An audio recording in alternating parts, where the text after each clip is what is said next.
Deep in the fourth season, a world lays covered in snow. Adventure seekers would freeze to death long before they starved to death without shelter. So of course, there are risks and hazards inherent in any wilderness activity, and those risks are compounded in winter snow camping by severe weather, avalanche risk, and high elevations. In deep snow, trail markers often are buried or obliterated, and whiteouts can make line-of-sight navigation impossible. There are also economic risks. Please note that governmental agencies can and often do seek to recover search and rescue costs through civil actions. This video series does not claim to minimize these risks or to alert you to all the hazards of the mountains in the winter. This is a learning tool and should be viewed and studied as a supplemental source only. This is not a substitute for professional instruction, an experienced mentor, or actual experience in the backcountry where one learns solid outdoor skills, responsible habits, and sound judgment. No one associated with the publication of this video series accepts responsibility for any injury, loss, or property damage that may result from participating in snow camping and related activities. Let's talk about snow kitchens and snow camping. Brought to you by snowcamping.org and presented by the YouTube channel How to Squatch. Let's begin with simple, fair weather, non-covered snow kitchens that can be any size or shape you can imagine. They have no cover tarp to hold back Mother Nature. They are open air and suitable for temps in the high 20s and up, calm winds, and no chance of precipitation.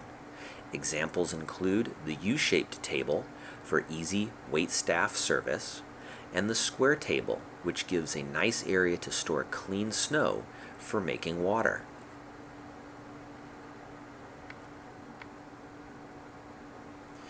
There is the standing table, which is generally constructed by making a pile of snow that you later level out. There is a sitting area in this picture back behind the table with a windbreak for wind coming at the backs of the people. The more compact the kitchen, the easier it is to have cross conversations and shared camaraderie. However, no love connections are guaranteed. Let us journey onward and leave the fair weather behind and prepare the group for adverse weather conditions by using the Snow Kitchen 20, where you can cover 20 people every time.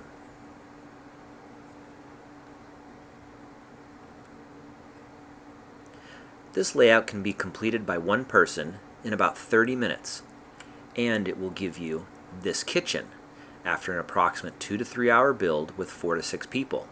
Be sure to give yourself enough time to finish your kitchen before dark, as you can plan to be in the kitchen for dinner from 4 p.m. to 10 p.m. There are 5 attributes that keep Mother Nature at bay. A great kitchen will give you space, so you are not packed in like sardines, and so you will have room to get around people's legs without tripping over each other. It will protect you from precipitation, whether it is snow or sleet or the occasional rain. It will keep you dry by properly shedding snow melt drippings at its perimeter. It will shield you from wind, and by giving you wind protection, along with holding in heat from all the stoves and bodies. A covered kitchen will keep you warmer. The kitchen also functions as a backup shelter. There are 26 easy steps to building the Snow Kitchen 20. Don't I wish I could have done this with the disclaimer at the beginning. Let's start with 2 trees. On tree 1, you will tie a loose bowline so you can move it up and down the tree. You will pull your ridge line that supports your tarp and any snow load to tree number 2, where you will later tie a trucker's hitch. Pay attention to these highlighted perimeter walls. I will show their positioning a lot throughout the presentation.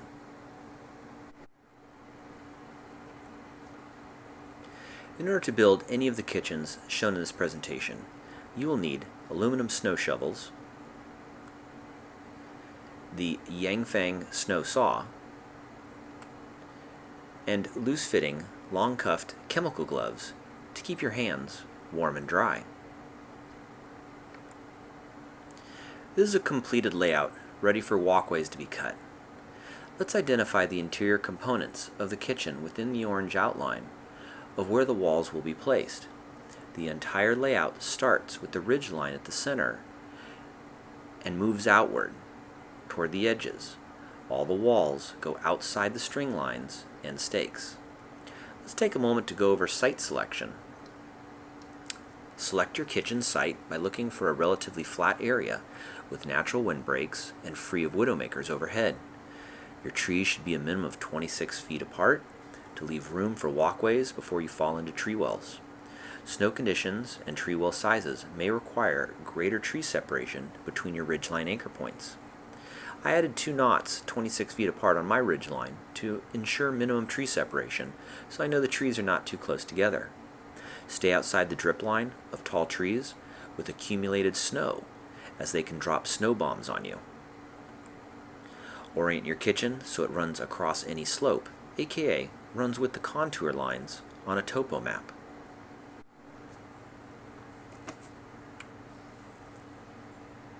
Let me show you how I lay out what you see here by myself. I start by tying a loose bowline at the first tree so I can pull the ridge line across the ground to the center line of the second tree. Then from that ridge line, I pull 18 inches and set my first stake. I pull another 18 inches, set my second stake, so I find my footwell. Look to keep these stakes in line. Another 18 inches to find my seat. Now I go to the opposite side, pull the same 18 inches for all the dimensions, while I'm also pulling the string line taut between my 2 stakes.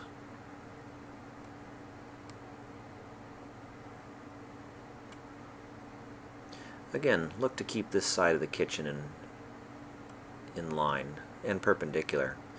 Now I'll go ahead and pull 18 inches, set stakes, then go to the opposite side again, pull the 18 inches while pulling the string lines that connect my stakes to each other taut as I set the far stake.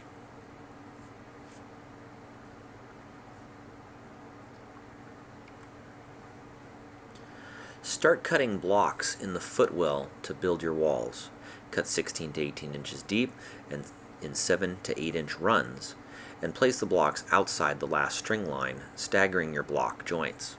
Depending on snow conditions, you may need to cut a footwell in 2 stages in order to further compact lower blocks as you go. It may also be necessary to quarry blocks from outside the kitchen. Full-size block dimensions are 7 to 8 inches thick by 16 to 18 inches tall.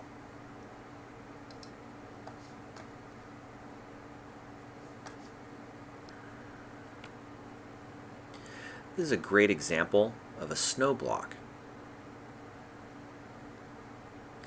Fill in and pack gaps, aka chinking, between all your blocks with loose snow. This helps to support the blocks, close up wind holes, and slows down wind erosion of your walls. Make the walls tall enough so the tarp is about 6 inches above your head while seated. Level your seats as needed.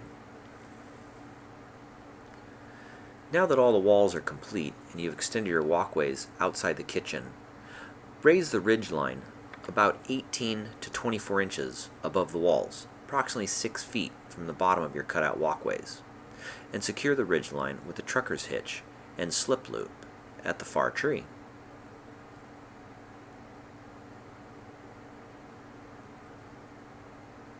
Six people are ideal, not only for a minimum trip size for cutting trail, but also for building the kitchen. Test fit the tarp to make sure the ridge line is high enough by having 4 people hold the corners of the tarp, 1 person to adjust the height of the bowline end of the ridge line, and 1 person to tie the trucker's hitch at the far end of the ridge line. You will also see if you need to make any adjustments to the walls before you secure the tarp. Now you are ready to secure the tarp. Set your snow stakes about 4 feet from your walls at an angle. Compact the snow on the front side of the stakes so the snow will hold your stake in place.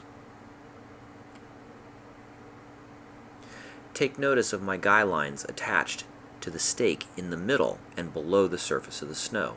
Give it a try. The reason will be self-evident. At the tarp end of the guy lines, you will become a trucker's hitch tying professional. There are 20 plus hitches with slip loops. Secure the tarp at its ridge to the ridge line with a taut line or prusik hitches, or simply tie back to the ridge line loops created by the bowl end and trucker's hitches. I crafted the instructions for the Snow Kitchen 20 from my experiences with the good, the bad, and the ugly. If your kitchen site is on a site slope, terrace your table by adding a step down the middle. Here, the tarp should go over the walls, so no snow falls down your back or on the seat behind you. The Snow Kitchen 20 instructions will ensure a consistent kitchen with parallel walls that ensure the best fit of a rectangular tarp.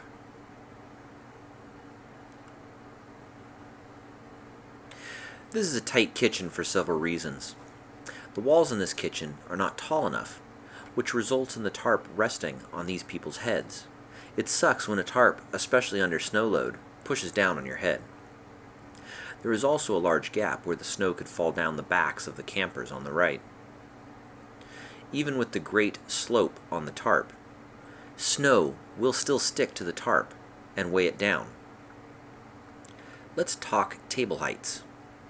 I was not part of this particular trip, so I cannot be certain. However, seeing that the camper's leg is at 90-degree angle, it looks like the table is uncomfortably low. The table and seats should finish very close to the same height. Let's talk table widths. This looks like a 24-inch wide table, and there are 3 stoves that are about to be set up and take up space. Then there's a big open space where 2 people appear to have not yet arrived in the kitchen. Let's compare the 2-foot table to the 3-foot table I showed you how to lay out with the Snow Kitchen 20. The table on the right is well into dinner. Look at how there is room for many stoves because the stoves sit across from each other, leaving plenty of room for food, utensils, trash, water bottles. Now look how the stoves will be set up on the left. Stoves do occasionally tip over. On the right, the stoves cannot spill on anyone on the opposite side of the table. On the left, not so much. Final analysis, 3 feet is better. Let me beat a dead horse on this table width. Not only are several stoves missing from the table, but what about the mugs and the food, and probably another stove or 2 for the missing people? What about the pots for all those stoves? Water bottles for the campers? Their plates? Their mugs? I don't see any food here on the table, or dessert. There are a few more items that I'm intentionally leaving off because there isn't room to fit them on this table anyway. Moving on. Recall how snow sticks. During a heavy snow, periodically ask everyone in the kitchen to stand up and gently bat the underside of the tarp, starting near the ridge and moving down towards the walls, so the accumulated snow will move to the edges and drop over the walls to the ground. Prolonged snow load will damage the tarp. Short, quick taps vibrate the accumulated snow off the tarp. Again, prolonged snow load will damage the tarp.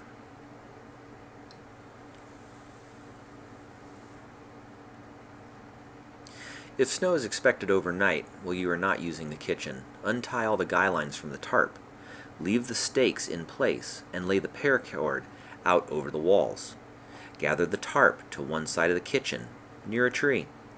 This tarp was protected from 15 inches of fresh snow overnight.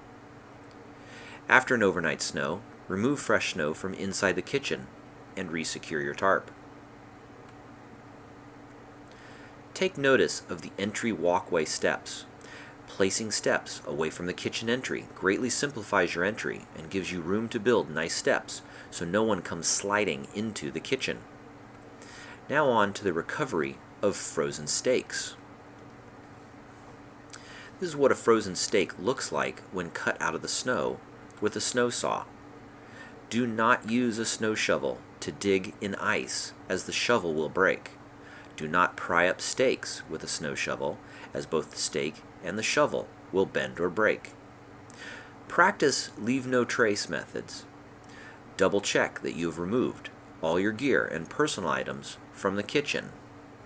And knock down the walls to roughly fill in the footwells, walkways, and snow block quarries so your group can stand on the remains of the snow kitchen and celebrate a great trip.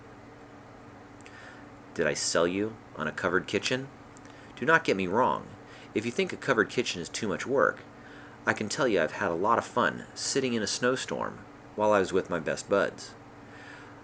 Uncovered is always an option, and I do see smiles on the faces in this photo. Happy campers agree, there is no camping like snow camping. Snowcamping.org offers a great low-cost snow training course focused primarily on snow shelters in the Sierra Nevadas. Thank you for watching, and may you all build great snow kitchens.